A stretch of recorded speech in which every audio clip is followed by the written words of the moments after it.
যাকে এখন মাফিয়া মনে হচ্ছে দুদিন আগে তাকে ভগবান মনে হতো, ঈশ্বর মনে হতো।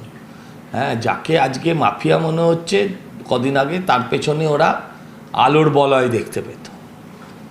এখন মনে হচ্ছে চাটার্ড মাফিয়া, এখন মনে হচ্ছে কয়লা চোর, গরু চোর। আগে যখন আমরা বলেছি তখন তারা সমস্যারে আমাদের দিকে রেড়ে করে তেড়ে আসতো। অতএব এইসব বিষয়ে আমাদের কি বলার আছে?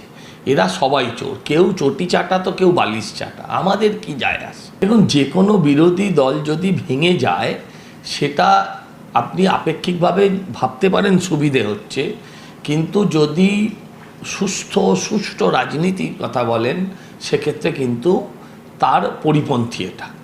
কারণ আমরা সবসময় চাই একটা শক্তিশালী বিরোধী থাকুক, যারা সরকারের গঠনমূলক সমালোচনা করবে, যারা সরকারের ভুলগুলোকে চোখে আঙুল দিয়ে দেখিয়ে দেবে। এখন এরা একে অপরের চোখে আঙুল ঢুকাচ্ছে, কী করবো তাতে? সর্বভারতে লজ্জা পাওয়া উচিত, বলতে পারে আমরা তৃণমূল কংগ্রেস।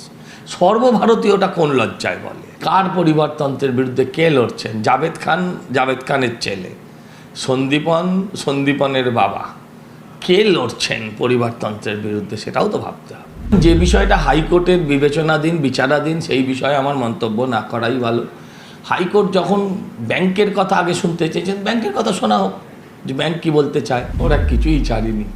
নদীর মাটি, নদীর জল থেকে শুরু করে ওরা গরিবের তিরপল কিছুই ছাড়েনি, ওরা সব লুটেছে।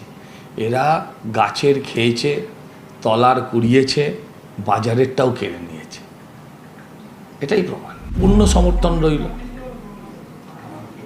এই যে বিলটা আনা হয়েছে সেই বিলে তো দেখা যাবে যে বিজেপির লোকেরাই অপরাধ করলে তাদের শাস্তি বেশি হওয়ার সম্ভাবনা। কারণ আজকে 28টার মধ্যে 21টা প্রদেশ আজকে বিজেপি পরিচালিত, আর তাহলে বিরোধীদেরও কান্ডাকাটি করার কোনো জায়গা নেই।